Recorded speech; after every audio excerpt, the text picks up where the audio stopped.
सबसे पहले मैं पुलवामा के आतंकी हमले में शहीद जवानों को आदरपूर्वक श्रद्धांजलि अर्पित करता हूं। उन्होंने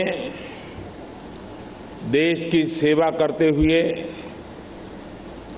अपने प्राण न्योछावर किए हैं। दुख की इस घड़ी में मेरी और हर भारतीय की संवेदनाएं उनके परिवार के साथ है।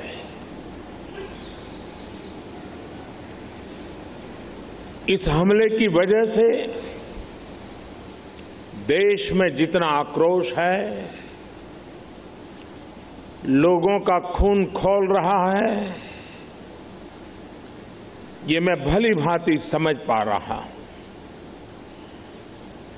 इस समय जो देश की अपेक्षाएं हैं, कुछ कर गुजरने की भावनाएं हैं, वो भी स्वाभाविक है। हमारे सुरक्षा बलों को पूर्ण स्वतंत्रता दे दी गई है।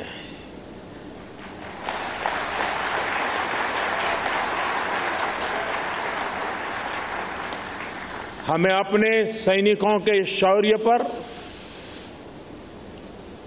उनकी बहादुरी पर पूरा भरोसा है। मुझे पूरा भरोसा है कि देशभक्ति के रंग में रंगे लोग सही जानकारियां भी हमारी एजेंसियों तक पहुंचाएंगे, ताकि आतंक को कुचलने में हमारी लड़ाई और तेज हो सके। मैं आतंकी संगठनों को और उनके सरपरस्तों को कहना चाहता हूं कि वे बहुत बड़ी गलती कर चुके हैं।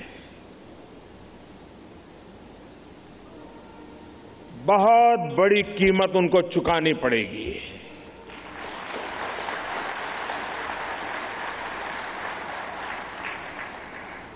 मैं देश को भरोसा देता हूं कि हमले के पीछे जो ताकतें हैं, इस हमले के पीछे जो भी गुनहगार हैं, उन्हें उनके किए की सजा अवश्य मिलेगी।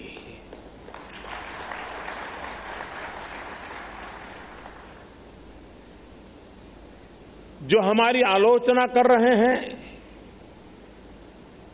उनकी भावनाओं का भी मैं आदर करता हूं। उनकी भावनाओं को मैं भी समझ पाता हूं और आलोचना करने का उनका पूरा अधिकार भी है। लेकिन मेरा सभी साथियों से अनुरोध है कि ये वक्त बहुत ही संवेदनशील और भावुक पल है। पक्ष में या विपक्ष में, हम सब राजनीतिक छींटाकशी से दूर रहें।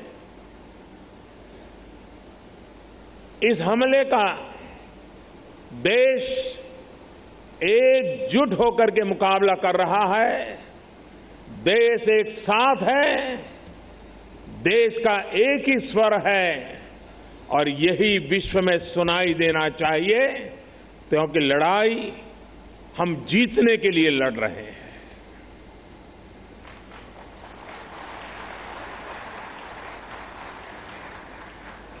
पूरे विश्व में अलग थलग पड़ चुका हमारा पड़ोसी देश अगर ये समझता है कि जिस तरह के कृत्य वो कर रहा है, जिस तरह की साजिश रच रहा है, उससे भारत में अस्थिरता पैदा करने में सफल हो जाएगा, तो वो ख्वाब हमेशा हमेशा के लिए छोड़ दे। वो कभी ये नहीं कर पाएगा और न कभी ये होने वाला है।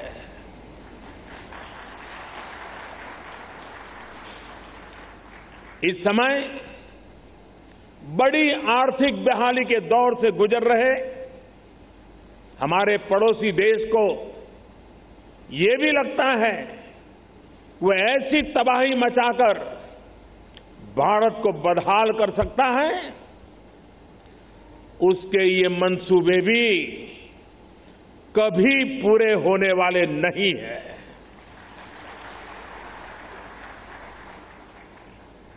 वक्त ने सिद्ध कर दिया है कि जिस रास्ते पर वो चले हैं वो तबाही देखते चले हैं, और हमने जो रास्ता अख्तियार किया है वो तरक्की करता चला जा रहा है। 130 करोड़ हिंदुस्तानी ऐसी हर साजिश, ऐसे हर हमले का मुंह तोड़ जवाब देगा।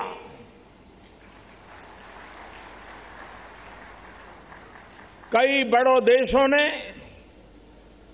बहुत ही सख्त शब्दों में इस आतंकी हमले की निंदा की है और भारत के साथ खड़े होने की, भारत को समर्थन की भावना जताई है। मैं उन सभी देशों का आभारी हूं और सभी से आह्वान करता हूं कि आतंकवाद के खिलाफ सभी मानवतावादी शक्तियों को एक होकर के लड़ना ही होगा। मानवतावादी शक्तियों ने एक होकर के आतंकवाद को परास्त करना ही होगा। आतंक से लड़ने के लिए जब सभी देश एक मत, एक स्वर, एक दिशा से चलेंगे तो आतंकवाद कुछ पल से ज्यादा नहीं टिक सकता है। साथियों, पुलवामा हमले के बाद अभी मनस्थिति और माहौल दुख के साथ आक्रोश से भरा हुआ है। ऐसे हमलों का देश डटकर मुकाबला करेगा, यह देश रुकने वाला नहीं है। हमारे वीर शहीदों ने अपने प्राण की आहुति दी है और देश के लिए मर मिटने वाला हर शहीद दो सपनों के लिए जिंदगी लगाता है। पहला, देश की सुरक्षा, दूसरा, देश की समृद्धि। मैं सभी वीर शहीदों को उनकी आत्मा को नमन करते हुए, उनके आशीर्वाद लेते हुए मैं फिर एक बार विश्वास जताता हूं कि जिन दो सपनों को लेकर के उन्होंने जीवन को आहूत किया है, उन सपनों को पूरा करने के लिए हम जीवन का पल पल खपा देंगे। समृद्धि के रास्ते को भी हम और अधिक गति देकर के, विकास के रास्ते को और अधिक ताकत देकर के हमारे इन वीर शहीदों की आत्मा को नमन करते हुए आगे बढ़ेंगे।